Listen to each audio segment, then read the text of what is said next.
I still remember the first time I heard about it. The blue lights cutting through the night like a phantom, sirens off, yet everything about that night screamed alert. I was sitting in my car, windows down, trying to make sense of whispers that had been circulating for weeks. People were talking, but nobody wanted to say it out loud. And then I saw it myself. A convoy moving fast, too fast for a normal emergency, slipping through roads like it owned the city. My heart raced. That's when the truth hit me. Something bigger, something untouchable, was happening right under our noses.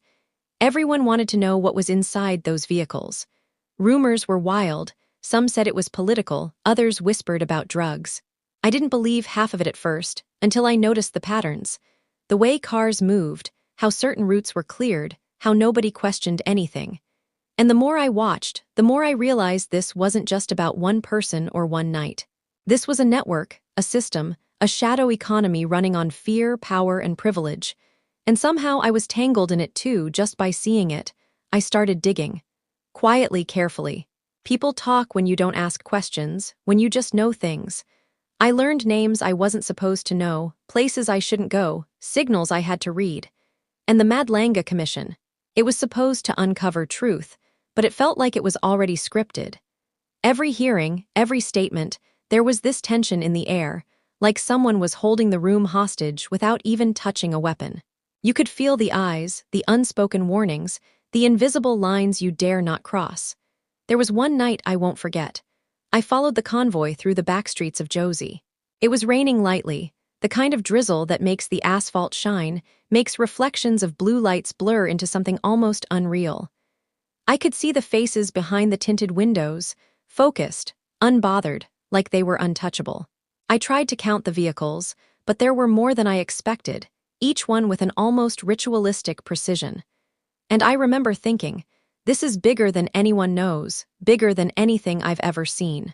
I spoke to someone who had been close to it all for years. They didn't want their name mentioned, but the way they described it chilled me. It's not just the lights, it's the trust, the fear, and the silence. People get scared, but no one stops it. If you try, you disappear from the map. I felt the weight of that sentence. I knew that night, watching the city blur past, that being an observer was dangerous enough. But I also knew I couldn't unsee what I had seen. Back at my place, I pieced together what I could from whispers, snippets, and late-night calls.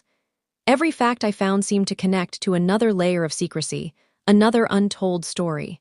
And the more I uncovered, the more I realized how many people were complicit, whether by choice or fear. It was like watching a chessboard where every piece had a hidden motive, where even those who appeared innocent were pawns in a much bigger game. Then there were the nights at the commission itself. Sitting in that room, listening to statements, watching people dodge questions, it felt like theater. Everyone had their lines memorized, everyone knew when to look away, when to pretend ignorance. And I could feel the undercurrent. The truth was there, but it was buried under layers of performance. I scribbled notes, trying to catch anything, every glance, every hesitation, every pause before someone answered. Those silences spoke louder than words. I remember one moment in particular. A witness came forward, trembling, eyes darting around like they expected something to happen mid-sentence. They told a story about late-night movements, blue lights, and vehicles that weren't supposed to be there. As I listened, my stomach twisted. I recognized some of the streets, the shortcuts, the timings. I realized just how close I had been to the heart of it. I had been tracing shadows without even knowing it. And the fear wasn't just mine. I saw the fear in the eyes of people I trusted, people who knew more than they were willing to admit. Everyone was watching their own backs. Conversations would stop mid-sentence when someone entered the room, phones went silent, messages vanished. It was a world where knowledge equaled danger, and silence was the only shield. I started piecing together the network. It wasn't complicated once you paid attention. The routes, the timing, the vehicles, and the people in positions of influence. Each piece of the puzzle clicked into place like a map, revealing a city's hidden veins. And when I finally mapped it out, I realized how audacious it was. Who would have thought blue lights could be used this way? Who would have believed the system could be manipulated so thoroughly, right under the noses of those who were supposed to protect it? Some nights I questioned myself. Was it right to follow this story? Was it right to see things I wasn't supposed to see? The answer came every time I looked at the city through rain-streaked windows or caught the glint of a blue light moving too fast down the freeway. I knew I had a story, and it had to be told, even if quietly, even if only to myself. I recall walking past certain intersections and seeing faces I recognized from the convoys. They didn't notice me, but I noticed them. There's a feeling when you realize the scale of what's happening around you, the power, the fear, the audacity. And yet, even in that, there was a strange rhythm to it, a pattern that made you almost admire the precision, even as you despised the purpose. The deeper I went, the more I realized how many layers existed. There were the visible movements everyone could see, then the hidden maneuvers behind closed doors, then the subtle manipulations of law, media, and public perception. Every detail mattered. A delayed report, a missing file, a quiet phone call. All these little things built a wall of invisibility around what was really going on. I remember speaking to an old contact, someone who had been in politics long enough to see it all. "You don't understand," they said. "It's not about the lights, it's about control. The lights are just a tool. What they really move is fear and loyalty." That sentence stuck with me. It wasn't just about transporting something illegal. It was about demonstrating power, bending rules, and reminding everyone who was really untouchable. I spent nights retracing routes, counting vehicles, noting times, sometimes risking a glance too long at someone who shouldn't be watched. Each night the city felt different, more alive, more dangerous, more unpredictable. And with every observation the story became clearer, more urgent, more undeniable. And yet there was irony. The commission, supposedly the pillar of truth, was full of contradictions.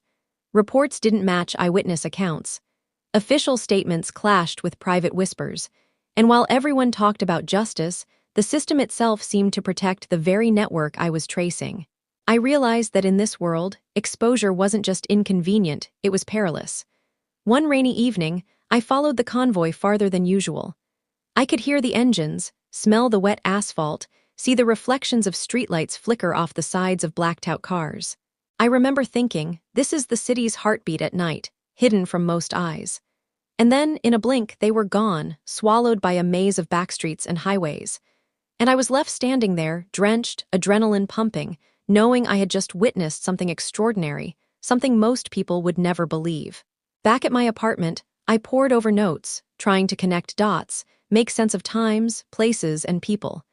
Each connection led to another, each insight revealed a layer I hadn't seen before. And I began to understand why some things never reach the public. The layers of protection, loyalty, and fear are thick, and most people never have the courage, or the danger tolerance, to peer behind the curtain. I realized then that my role wasn't to intervene, not yet.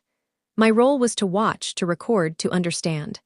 To feel the pulse of what was happening and survive long enough to tell it, even if it was just in hushed tones, even if no one ever acknowledged it.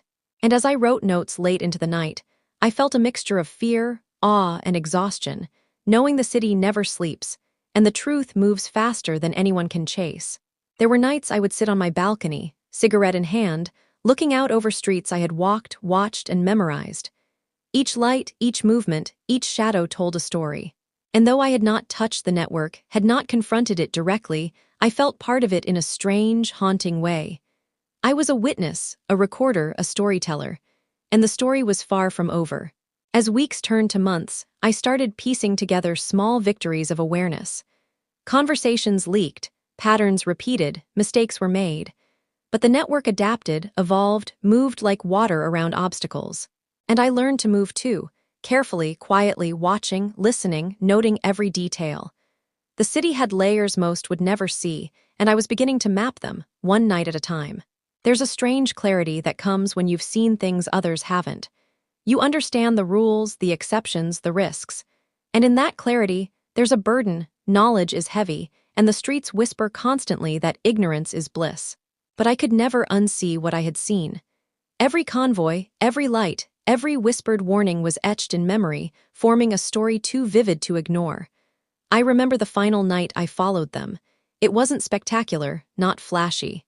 But in the quiet hum of engines, the rhythm of wheels on wet asphalt, I felt the culmination of everything I had witnessed. I saw the network's reach, its control, its silent power. And I knew then that my eyes had been opened to a world most could never imagine, shadowed, dangerous, intricate, and relentless. Walking home, I looked over the city once more, rain-slick streets glowing under streetlights. Every corner held a story, every movement a message. And I knew that even if no one else knew, even if the world never acknowledged it, I had seen it. I had traced it. I had lived it in the way only a witness could. And in that there was a strange, haunting satisfaction. The city breathed around me, alive, secretive, untouchable. And I was part of it now, carrying its story in my mind, my memory, my very pulse. I didn't need anyone to believe me. I only needed to remember. And that's where it ended, not with answers, not with closure, but with the knowledge that some truths are too powerful, too dangerous to ever fully surface. I had seen the lights, I had traced the shadows, and I had survived.